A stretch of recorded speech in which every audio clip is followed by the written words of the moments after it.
एक बार एक राजा के यहाँ पुत्र पैदा हुआ।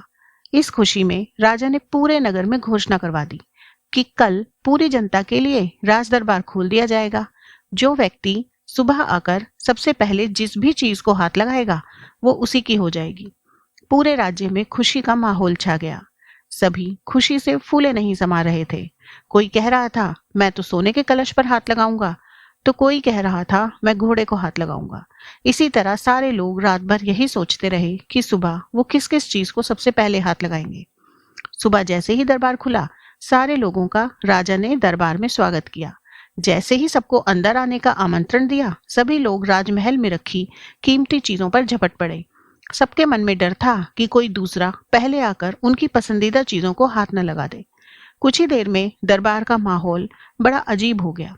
सारे लोग इधर उधर दौड़ रहे थे। राजा अपने सिंहासन पर बैठा ये सब देख रहा था और राजा को बड़ा ही आनंद भी आ रहा था। अचानक एक छोटा सा बच्चा भीड़ से निकलकर आया और राजा की ओर बढ़ने लगा।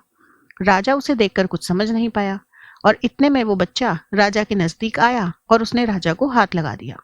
अब राजा उसका हो चुका था, तो इस तरह राजा की हर चीज उसी की हो गई।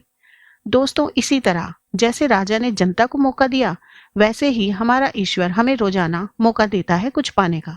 लेकिन हम नादान हैं और ईश्वर की बनाई हुई चीजों को पाने में अपनी पूरी ताकत लगा देते हैं। किसी को गाड़ी चाहिए तो किसी को बंगला, किसी को पैसे चाहिए तो किसी को शान शौकत। रोज भगवान से प्रार्थना में भी भगवान की चीजें ही मांगते हैं। जो लोग सत्य को जान लेते हैं वो भगवान की चीजें नहीं बल्कि भगवान को ही प्राप्त करने की कोशिश करते हैं। भगवान को पा लिया तो उस मालिक की हर चीज आपकी ही हो जाएगी। तो फिर क्यों मूर्खों की तरह दिन रात उसकी बनाई चीजों को पाने में अपना कीमती समय गंवाते हो। उस ईश्वर की स्तुति करो, उसे पाने की कोशिश करो, फिर उसकी हर चीज आपकी हो जाएगी।